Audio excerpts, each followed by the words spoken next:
Pois bem, meus queridos alunos, terminamos o bloco da matéria de responsabilidade tributária e aí nós vamos fazer agora uma bateria de questões, tá bem? Diferente de outras aulas que nós fizemos, que eu deixei só algumas questões para vocês, fiz menos questões, em função de ser uma matéria que cai muito, crédito tributário cai muito no exame de ordem. Lembra que nós falamos que a terceira matéria é mais cobrada? Tá bem? Então, vamos aqui para as nossas questões, vamos fazer com calma, explicando questão por questão. Eu coloquei o gabarito lá no final, tá bem? E aí, lembrando sempre de fazer resoluções de prova. Exame da ordem é, sobretudo, você, além da videoaula, você fazer questões anteriores, porque muitas questões se repetem e você precisa pegar o feeling da banca, tá bem? Isso é importante. Não adianta você gastar 12 horas de aula por dia assistindo videoaula e não resolver questão, que não tem mágica, tá? Assim como um treino muscular, fazer prova também é treino. Então, você precisa treinar. Vai lá nas provas anteriores, pega aí todo sábado, todo domingo, faça uma simulação da prova, tá bem? E faça aí pelo menos 5, 10 provas anteriores, tá bem? Vamos aqui para as nossas questões, então. Olha uma questão que caiu agora, gente, fresquinha para vocês, do ano de 2017. Fresquinha, fresquinha, olha só. Primeira etapa da OAB. A pessoa jurídica XYZ, prestadora de serviços contábeis, é devedora do imposto sobre a renda pessoa jurídica, IRPJ. Além de multa moratória e punitiva dos anos calendário 2014 e 2015. No ano de 2016, a mesma pessoa, XYZ, é a mesma pessoa jurídica. Ela foi incorporada pela pessoa jurídica ABC, uma outra pessoa jurídica, também prestadora de serviços contábeis. Lembra que eu falei para vocês de estudarem aquele artigo que fala sobre fusão e incorporação? Olha como cai e cai muito no exame de ordem. Recente, ó, 2017. Ah, professor, então não vai cair agora não, né? Que já caiu? Claro que pode cair, gente. As questões se repetem. Lembra que eu falei isso para vocês? Sobre a responsabilidade tributária da pessoa jurídica ABC, porque a pessoa jurídica XYZ, ela foi incorporada pela pessoa jurídica ABC. E aí ele quer que você responda sobre a responsabilidade tributária da pessoa jurídica ABC, assinale a alternativa correta. Dica para vocês que eu fiz lá no meu exame de ordem e deu certo. Muitas vezes, gente, o examinador ele vai tentar te confundir, claro, porque ele não está ali, ele não fez a prova para você passar, ele faz a prova para você reprovar. Nós já batemos aí mais de 1 milhão de advogados no país. Você acha que o examinador vai te dar mole? Claro que não. Então ele vem aqui, ó, já começa tentando te induzir ao erro, ó.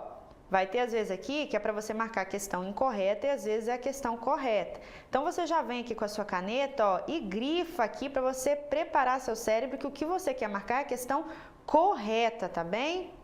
Geralmente a gente erra quando ele coloca aqui o incorreto, né? A letra A já está correta, você de cara, opa, achei a questão, já vou pular. Então, marca aqui que ele quer a correta para não ter erro, tá bem? Assinale a alternativa correta. Letra A. Sobre a responsabilidade da pessoa jurídica ABC que incorporou a pessoa jurídica XYZ. Letra A. Ela é responsável apenas pelo imposto de renda devido, não sendo responsável pelo pagamento das multas moratória e punitiva. Lembra que o enunciado disse que a pessoa jurídica anterior, que foi incorporada por ABC, ela era prestadora de serviços contábeis e ela já devia o imposto de renda pessoa jurídica, já havia um saldo devedor. Além disso, ela também devia multa moratória e punitiva, ok? Aí ele está te perguntando se essa pessoa que incorporou a pessoa XYZ, a pessoa jurídica ABC, será que ela deve agora, após a incorporação, ela tem que pagar o imposto de renda devido e não tem que pagar as multas moratórias e punitivas? Olha a letra B. A pessoa ABC é responsável integral tanto pelo pagamento de imposto de renda pessoa jurídica devido quanto pelas multas moratória e punitiva. Letra C, ela não é responsável pelo pagamento do imposto de renda pessoa jurídica e das multas moratória e punitiva, uma vez que não praticou o fato gerador do tributo. Ah, tá bom. O fisco é bonzinho com a gente. Olha a letra D. Ela é responsável apenas pelo imposto de renda pessoa jurídica e pela multa moratória, não sendo responsável pelo pagamento de multa punitiva.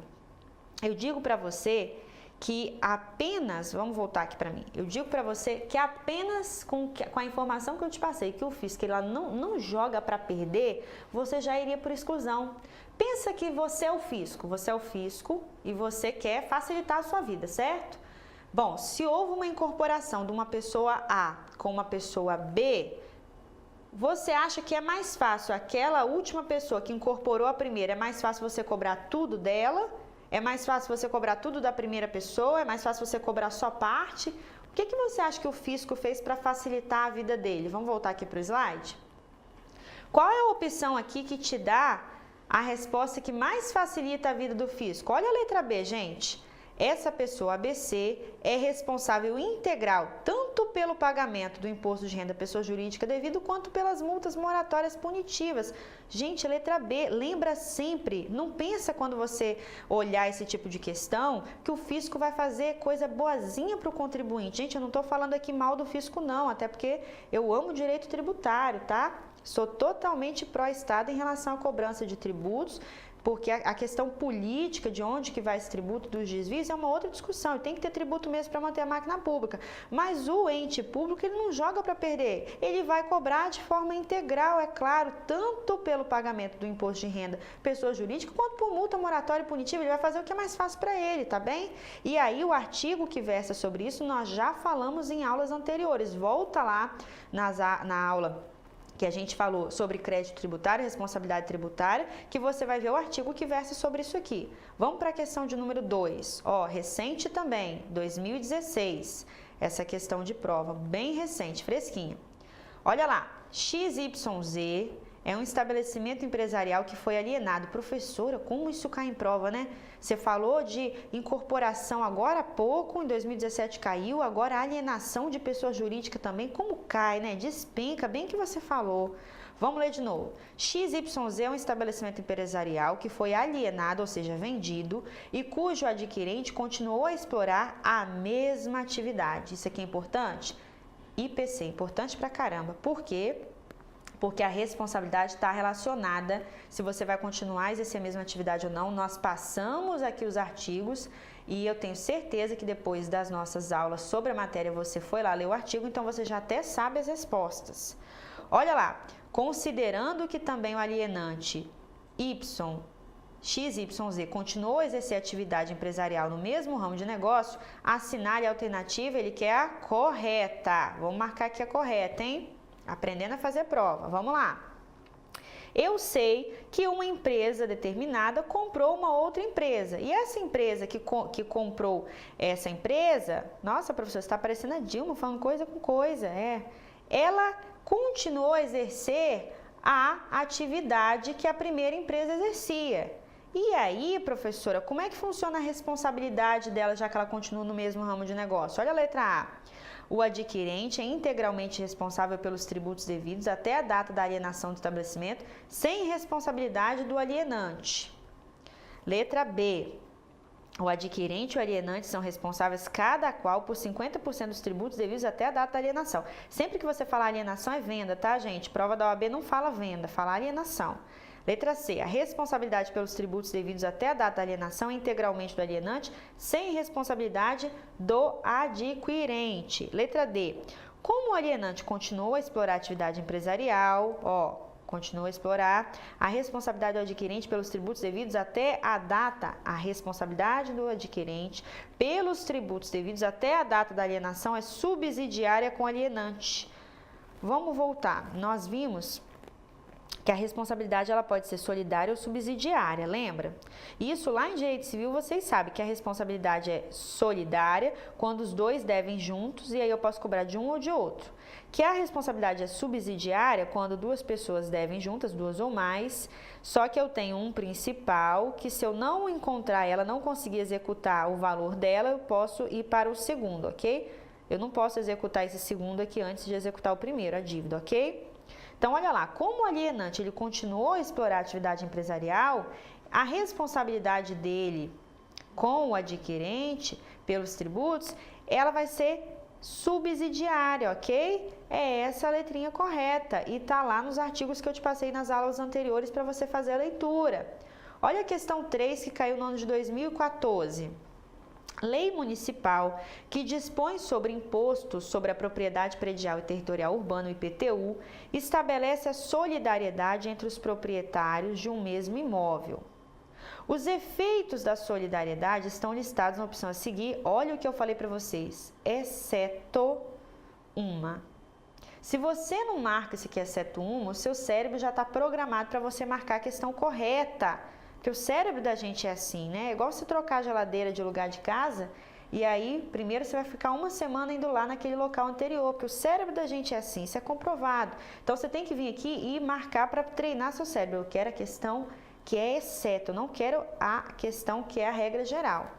Então ele está perguntando aqui, ele quer que você demonstre que você sabe quais são os efeitos da solidariedade. Gente, os efeitos da solidariedade do direito tributário é muito semelhante aos efeitos da solidariedade no direito civil, nós vimos isso nas aulas. Olha a letra A. A interrupção da decadência em favor ou contra um dos obrigados favorece ou prejudica os demais. Para quem não estudou isso aqui, ia ficar totalmente perdido, né? Letra B. A interrupção da prescrição em favor ou contra um dos obrigados favorece ou prejudica os demais. Letra C. O pagamento efetuado por um dos obrigados aproveita os demais. Professor, eu não estou entendendo, porque eu estou vendo um monte de questão que eu acho que é correta. É claro, porque ele não quer a questão correta. Vai ter mais de uma correta porque ele quer a exceção, lembra? Exceto uma. Então, tem uma aqui que não é efeito da solidariedade, ok? Olha a letra D.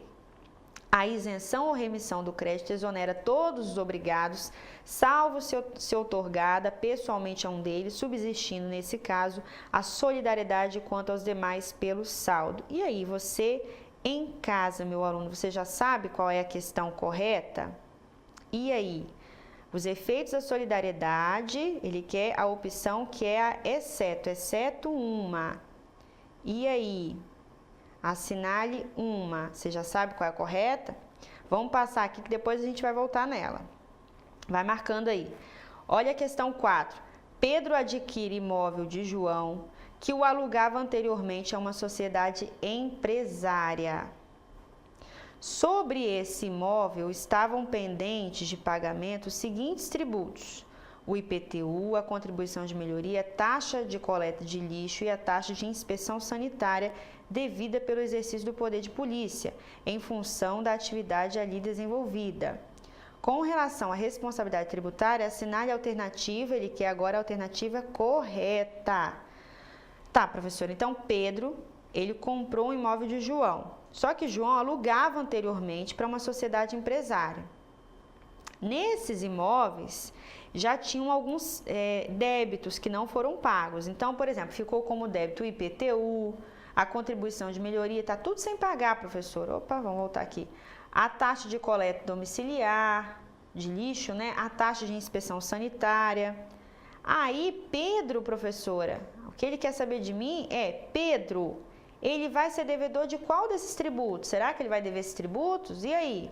Ou vai ser João? Como é que funciona? Ó, questão sobre solidariedade, cai muito, tá vendo? Olha a letra A, lembrando que ele quer a alternativa correta. Olha a letra A. Pedro só se torna responsável tributário do IPTU, da taxa de coleta domiciliar de lixo e da contribuição de melhoria, permanecendo João como sujeito passivo da taxa de inspeção sanitária. Letra B. Pedro só se torna responsável tributário do IPTU e da taxa de coleta domiciliar de lixo, permanecendo João como sujeito passivo da taxa de inspeção sanitária e da contribuição de melhoria. Letra C. Pedro é responsável tributário de todos os tributos devido à sucessão imobiliária. Letra D. João continua sendo sujeito passivo de todos os tributos, muito embora o imóvel tenha sido adquirido por Pedro. E aí, qual a resposta que você marcaria? Ai, professor, eu estou na dúvida entre duas questões. Geralmente é assim mesmo, tá? Dica para você. Foi lá na sua prova, marcou uma opção? Digamos que você tenha marcado a letra A na sua prova. Depois, quando você chegar lá no gabarito, para você pintar o seu gabarito, não volta na prova, isso é comprovado. Quando você volta na prova e faz a releitura e marca outra opção, na maioria das vezes, a primeira opção que você marcou era a opção que estava correta, tá bem? Ah, professora, isso é regra? Claro que não. Às vezes é uma questão que você fala assim, caramba, eu não tinha percebido que ele queria a alternativa incorreta e eu marquei a correta. Aí não, aí é absurdo. Eu estou dizendo quando a questão for de interpretação, por exemplo, que você ficou na dúvida entre duas, se você marcou, já era, já está marcado, não volta não, tá bem? Só se for algo muito absurdo, claro, aí você vai marcar outra. Mas fora isso, pinta lá a questãozinha que você já havia marcado, tá bem? Porque a probabilidade de você errar é grande se for questão interpretativa. Geralmente, nosso cérebro dá a questão, inicialmente, da questão que está correta, tá bem? Agora, se é uma matéria que você não estudou, se é um aluno que não fez autodefinições, aí não. Aí ele vai voltar e vai ficar perdido, né? Mas você não vai. Vamos lá, a questão 4, letra A, tá bem? Vamos voltar lá na questão 3? Qual é a questão que você marcou na questão 3? Letra A. Professora, eu não sei por que é essa resposta. Tá lá nas videoaulas anteriores que eu já passei a leitura de legislação para você ler. Onde é que tá no CTN, onde é que tá na Constituição Federal, tá bem? E não adianta, você tem que ir lá ler a letra da lei seca mesmo, tá bem? E vai ter que memorizar isso daqui, regrinhas para sua prova. Vamos lá na questão 5. Olha a questão que caiu agora em 2013, também é consideravelmente recente, né? Três irmãos são donos de um imóvel em proporções iguais. Em relação ao IPTU, cada irmão, olha que questão, para quem não estudou a matéria fica perdido, olha só. Cada irmão só pode ser cobrado pelo fisco na razão de 33,33% do imposto. Professor, isso dá tanto trabalho para o fisco, né? Então, você já sabe que não é a questão correta, porque o fisco não quer ter trabalho. Vê se o fisco vai fazer uma execução tributária de cada um no montante de 33%. Ia ter que ter gente para calcular isso aqui. Ao invés de ser um processo, só vão ser 3. O fisco joga para perder? Não joga para perder, nós já falamos isso. Por exclusão, você só por ser questão mais trabalhosa, você já cortaria a questão, tá bem? Cada um dos irmãos é devedor solidário em relação ao todo do imposto. Nossa, professor, isso aqui facilitaria bastante para o tributo, hein? Vou botar uma interrogação aqui, sei não. Letra C, é devedor, cada irmão, na razão de 33% do imposto e responsável subsidiário pelo restante. Nossa, isso daí ia dar tanto trabalho para o fisco, já vou cortar. Cada irmão não pode ser cobrado judicialmente pela parte de outro irmão que tenha recursos para pagá-lo. Isso aqui ia beneficiar o contribuinte, mas ia dificultar a vida do poder público. O poder público joga para perder? Não joga. Ou seja, letra B, gente. Responsabilidade, isso aqui é uma questão solidária, responsabilidade solidária, que nós já passamos quais os artigos que você tem que ler.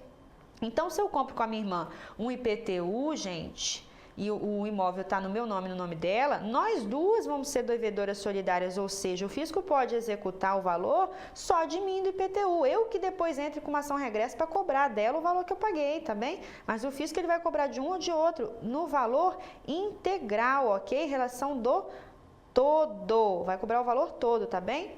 Vamos lá para a questão 6. Determinada pessoa jurídica adquire de outra um estabelecimento comercial e segue na exploração de suas atividades, cessando ao vendedor toda a atividade empresarial. Nesse caso, em relação aos tributos devidos pelo estabelecimento comercial até a data da aquisição do referido negócio jurídico, o novo adquirente responde. Vocês entenderam essa questão? Não entendeu? Lê de novo. Uma pessoa jurídica adquire de outra um estabelecimento comercial, ok? E segue na exploração de suas atividades, cessando ao vendedor toda a atividade empresarial. Então, ele seguiu na atividade empresarial dele, ok? E o vendedor, ele não vai mais vender. Então, pensa, existem duas pessoas jurídicas, certo? Essa pessoa jurídica A comprou a pessoa jurídica B. Ok? Aí essa pessoa jurídica B, ela deixou de existir, ela cessou suas atividades, ok? Então, tudo aqui se transformou numa pessoa A, por exemplo, ok? Ele denominou de pessoa A, ou se ele quiser mudar o nome, passou a ser tudo C, não tem problema. A questão é que essa pessoa B deixou de existir. E aí existe a previsão legal para quando essa pessoa B deixar de existir, a quem que o fisco vai cobrar, entendeu? É isso que ele quer ver se você sabe. O novo adquirente, que é a pessoa A, ela vai responder em qual parcela, tá vendo? Também é uma questão de solidariedade, é muito comum cair em prova. Olha a letra A, pela metade dos tributos, o professor acha que seria estranho, porque ia dar trabalho para o fisco isso, ele cobrar metade dos tributos, e aí como é que ela vai cobrar a pessoa B se a pessoa B não existe mais? Estranho. Olha a letra B, subsidiariamente pela integralidade dos tributos. Ou seja, professor, então ele vai tentar na pessoa B. Se a pessoa B não existe mais, não tem como, aí ele vai para a pessoa A. Seria uma alternativa bacana para o fisco, hein? Letra C. Integralmente por todos os tributos. Não sei, professora, estou na dúvida. Letra D. Solidariamente com o antigo proprietário por todos os tributos. E aí, o que você responderia? O que mais facilita aqui? Porque subsidiariamente o fisco teria que tentar lá na pessoa B. Ah, a pessoa B não existe mais, vou lá para a pessoa A. Então daria um certo trabalho para o fisco. Se fosse solidariamente, pô, seria mais bacana, né? Eu posso cobrar ou da pessoa A ou da pessoa B. Mas naqueles casos em que a pessoa jurídica B não existe mais, o que o legislador previu para facilitar ainda mais para o fisco? Eu posso integralmente cobrar da pessoa A todos os tributos. Nossa, professora, como o fisco é esperto, né? Como ele faz coisa para facilitar a vida dele. Se eu tiver lá na hora da prova na dúvida, então eu vou marcar a questão que mais facilita a vida do fisco, que a regra geral é essa? É isso que você vai fazer. Você vem aqui, ó, e marca a letra C. Integralmente por todos os tributos. Então, eu posso cobrar da pessoa A, aquela pessoa que adquiriu o estabelecimento comercial, integralmente todos os tributos. Caramba, professor, o fisco não é bobo não, hein? Né, não? Vamos lá para o número 7. Questão que foi cobrada no ano 2013. Olha o que caiu na questão 2013. Tem questão, gente, que a gente fala assim, caramba, pegaram pesado, né? Nível segunda fase isso aqui, pô, aprofundado. Mas tem questão, gente, que você fala, olha que mamão com açúcar. A obrigação tributária principal tem por objeto. Olha, a gente não estudou o objeto da obrigação tributária, gente? Qual é o objeto da obrigação tributária? Vamos fazer uma revisão rápida aqui. Obrigação de dar o quê? Dinheiro ao fisco, que vai ser ou tributo ou penalidade, que é a multa, ok? Ou vai ter como objeto a obrigação de fazer ou não fazer. Por exemplo, a obrigação de fazer, emitir lá as informações nos documentos contábeis, nos livros contábeis, ou não fazer. Eu não posso provocar, sou proibido de provocar embaraço na fiscalização, ok? Tudo bem. E aí, essa obrigação de dar, professora, ela é chamada de obrigação principal, que eu memorizei, ok. E a obrigação de fazer ou não fazer, ela é chamada de obrigação acessória, professora. Ok, e se eu descumprir uma obrigação acessória, professora, ela se converte, no que diz respeito à penalidade pecuniária, a uma obrigação principal, ou seja, se eu descumprir uma obrigação acessória, eu vou ter que pagar multa ao fisco, ok? Olha o que ele pergunta para você, a obrigação tributária principal tem por objeto. Qual o objeto da obrigação principal? Nós já vimos aqui, obrigação principal é dar. Dar o quê? Dinheiro ao fisco, seja por tributo, seja por penalidade pecuniária, que é a multa. Então, a obrigação principal vai ser, olha as alternativas aqui, escrituração de livros contábeis. Ô, professor, isso aqui é obrigação acessória, é obrigação de fazer, não é obrigação de dar dinheiro ao fisco. Então, o risco, ele quer a obrigação principal. Olha a letra B, o pagamento de tributo ou penalidade pecuniária. Opa, objeto da obrigação principal, dar dinheiro ao fisco, seja por tributo ou penalidade. Nossa, professora, lembrei da senhora na hora da minha prova e marquei a letra B, hein? Vamos ver as outras? Prestação de informações tributárias perante as autoridades fiscais competentes. Isso aqui é obrigação de fazer, gente, ok? É obrigação acessória. Olha a letra D, a inscrição da pessoa jurídica junto ao Cadastro Nacional de Pessoas Jurídicas, CNPJ. Obrigação de fazer, obrigação acessória, ok? Molezinha, mamão com açúcar. Mas para quem não estudou no Autos Definições, fica perdido mesmo. Olha a questão que caiu no ano 2017. A Nuporanga Indústria e Comércio de Alimentos, LTDA, atua no ramo de venda. Aí você já vê pela leitura da questão, olha o tamanho da infeliz da questão. Você já fala assim, professora, eu não sei resolver essa questão. Calma, você nem leu ainda, ele está tentando te cansar, te vencer no cansaço. Olha, essa empresa X, que ele inventou um nome grandão para te cansar, atua no ramo de vendas de produtos alimentícios e, pela natureza de sua atividade, deve cumprir várias obrigações tributárias. Ó, questão de obrigação tributária, tá vendo como cai? tais como prestar declarações ao fisco, emitir nota fiscal, recolher o imposto sobre operações relativas à circulação de mercadorias e, eventualmente, pagar penalidade pecuniária. Tá vendo que ele te descreveu várias obrigações principais e acessórias aí? Considerando a situação hipotética acima e as normas atinentes à obrigação tributária, assinale a opção correta. Ah, professora, eu já venho aqui, ó, e já dou uma marcação que eu sei que ele quer a opção correta, porque eu aprendi a fazer prova no Autos e Definições. Ok. Vamos lá para as alternativas, então. Letra A. Segundo o CTN, as obrigações tributárias principal e acessória decorrem de lei em sentido estrito. Olha o que eu falei para vocês que o examinador vai fazer, ele vai trocar. Lembra que nós estudamos nas aulas sobre obrigação tributária que, ó, o comentário sobre a alternativa A. A obrigação, nós falamos sobre isso, principal, ela decorre sempre de lei, porque a obrigação principal está relacionada a pagar tributo ou multa. E aí, somente lei em sentido estrito é que pode instituir, majorar ou reduzir tributos, ok?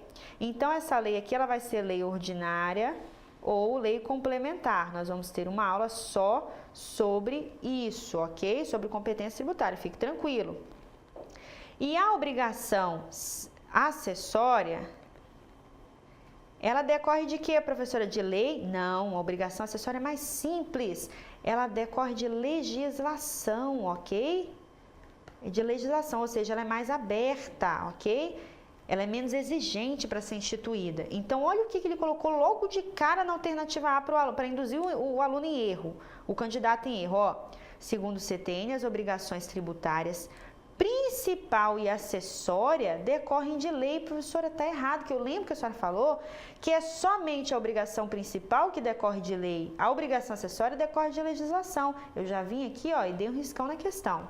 Matei a questão. Olha a letra B, o que fala a letra B. A obrigação de, no poranga, de recolher o ICMS constitui obrigação tributária acessória. Professora, que confusão que ele fez. Porque a obrigação de pagar tributo, porque recolher o ICMS é uma obrigação de pagar tributo. A obrigação de recolher o ICMS e pagar um tributo, ela é principal. Porque a obrigação principal é a obrigação de dar. Dar o quê? Dinheiro ao fisco. Ela é principal, não é acessória. Então, eu já risquei aqui. Olha a letra C. A obrigação de empresas como a Nuporanga de pagar eventuais penalidades pecuniárias constitui obrigação tributária principal. Professora, pagar penalidade pecuniária. Eu lembro que a senhora me falou que... A senhora não, né? Que eu não estou tão velha. Que você me falou que obrigação de dar é a obrigação de dar dinheiro ao fisco, seja por tributo, seja por multa. Ah, professor, então é o que ele está falando aqui, ó, pagar eventual penalidade pecuniária. Ele utilizou o termo penalidade pecuniária porque se ele utilizar o termo multa, ele te dá a questão. Fica muito na cara. Então, ele botou aqui, ó, eventuais penalidades pecuniárias para você ficar pensando assim, ai meu Deus, será que tem alguma outra penalidade além de multa? Não, não tem. Penalidade pecuniária é sinônimo de multa, ok? Leva isso para sua prova que é assim que ele te cobra, ele bota penalidade. Então, sempre que eu tiver que pagar penalidade pecuniária, ou seja, é o sinônimo de multa, eu estou, na verdade, cumprindo uma obrigação principal. Ah, tá, ele quer a questão correta, então é a letra C. Essa questão que você marcaria? Show de bola, vai ser aprovado na OAB. Olha a letra D. A obrigação tributária acessória é dependente da obrigação tributária principal. Lá nas aulas anteriores que eu já passei para vocês, nós falamos que elas não são dependentes, ok? Uma não depende da outra, ou seja, eu posso perfeitamente cumprir uma obrigação principal, que é pagar o ICMS, e descumprir uma obrigação acessória, que é não emitir as escriturações contábeis, fiscais, ok? Uma é autônoma em relação à outra. O que acontece é que se eu descumprir uma obrigação acessória, ela se converte em obrigação principal no que diz respeito à penalidade pecuniária, que é a multa, ou seja, eu passo a dever o valor de multa por eu não ter cumprido a obrigação acessória. Então, eu passo a ter uma obrigação principal, porque a obrigação principal não é pagar, não é dar tributo ou multa, tá bem? Então, ele tentou te confundir dizendo que uma depende da outra. Não depende, são obrigações autônomas, tá bem? Vamos para a questão 9, tá acabando. 2007. Quando o fato imponível, o fato gerador da obrigação tributária é um negócio jurídico sob a condição suspensiva, considera-se nascida a obrigação tributária, ou seja, há uma condição suspensiva. Quando é que nasceu a obrigação tributária? E aí, o que vocês acham? Vamos para a letra A. Desde o momento em que se verifica a condição. Letra B. Desde o momento da celebração do negócio, salvo disposição de lei em contrário. Letra C. Desde o momento da celebração do negócio, salvo disposição expressa avançada entre as partes.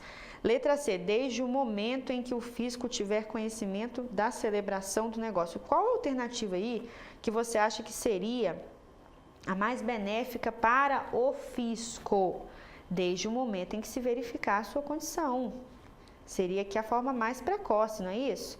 Independente da condição suspensiva, desde o momento em que se verificar a sua condição. Já nasceu a obrigação. É a letra A, tá bem? Olha a número 10, caiu em 2010, ano 2010. Vera e Mara são contribuintes obrigados solidariamente. Ou seja, professora, o Instituto da Solidariedade, igual lá no Código de Defesa do Consumidor, ok.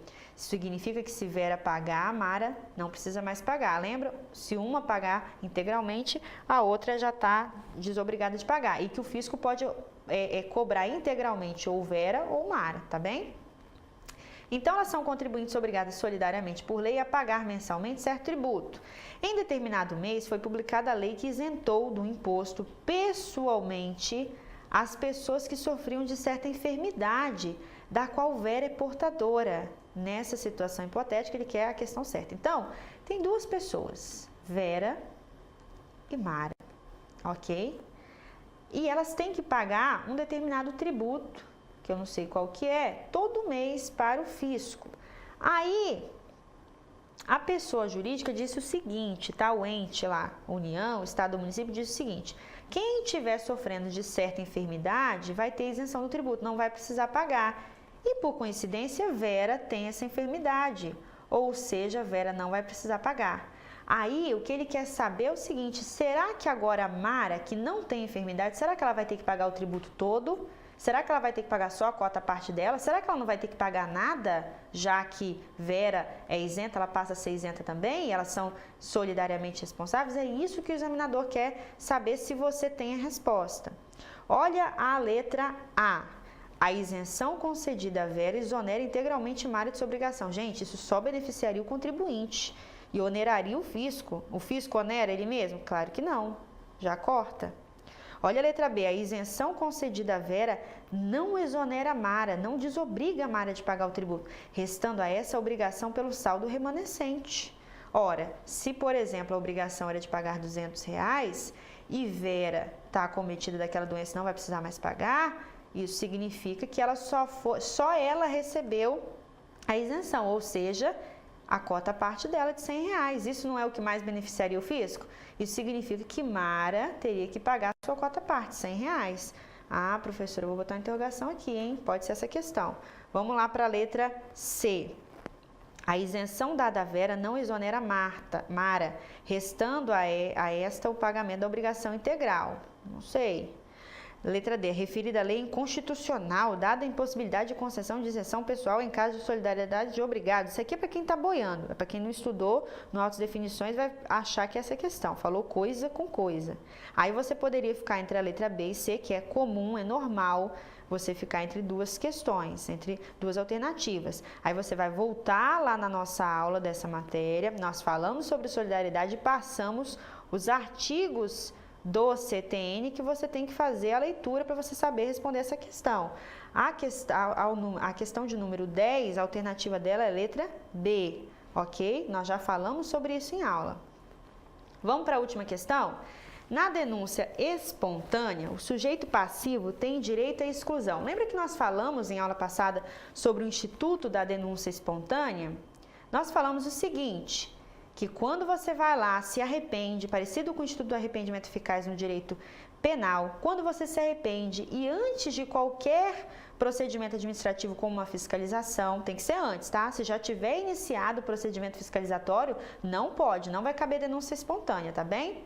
Então, pode ter lá na sua prova, por exemplo, que após fiscalização, o início de procedimento fiscalizatório, Pedro, arrependido, foi lá e praticou a denúncia espontânea. Tal denúncia espontânea é Aí vai botar lá na letra A, regular. Um monte de gente vai responder. Tendo em vista que você vai marcar a opção que estiver assim, ó, não pode, tá? Que resumidamente estiver falando isso, que não pode. Por quê? Porque já começou a fiscalização, ok? Então não pode. Isso é apenas quando não aconteceu nenhum tipo de ato de fiscalização. Senão ficaria muito fácil burlar, né? Começou a fiscalização, eu corro lá e digo que estou arrependida. Aí não foi arrependimento, certo? Aí o fisco já teve trabalho, já começou a trabalhar, tá bem? Então, na denúncia espontânea, o sujeito passivo tem direito à exclusão do quê? Lembra que nós falamos que a única coisa que é excluída na denúncia espontânea é a penalidade. Ah, professor, e penalidade, você me falou que em direito tributário é sinônimo de multa. Então, na denúncia espontânea, eu só não vou pagar multa? Isso significa dizer que eu vou pagar normalmente juros? Isso significa dizer que vai incidir normalmente correção monetária? Ok, é isso que eu estou querendo te dizer. Olha a letra A, ele tem direito à exclusão de multa e de juros. Ó, opa, ele não vai ter direito à exclusão de juros, ele tem que pagar juros normalmente. Já cancelo. Letra B, de multa e de correção monetária. Cancelo, ele vai pagar essa aqui, a correção monetária ele vai pagar normalmente, já cancelo. Apenas dos juros. Não, ele vai pagar juros normalmente, apenas da multa. Letra D. Tá bem? Vamos voltar aqui comigo? Fiz um apanhado para vocês de questões que são muito interessantes, mostrando para vocês que cai com frequência, despenca na prova. Eu preciso que você me ajude, eu te ajudo, você me ajuda. Terminou aqui a videoaula, vai lá nos artigos que eu passei nas videoaulas sobre esse tema de responsabilidade tributária, crédito tributário, leia cada um dos artigos com atenção, tá cansado, dá uma descansada e vai lá ler, e aí você pega provas anteriores para resolver de novo. Ah, professora, mas eu já resolvi essa questão de denúncia espontânea, resolve de novo, tá bom? Vamos praticar a atividade cognitiva, de aprender a fazer a prova, como é que se resolve, prova da OAB é jeito de fazer a prova, tá bem? Faz lá e daqui a pouco a gente se vê na próxima aula. Abraço!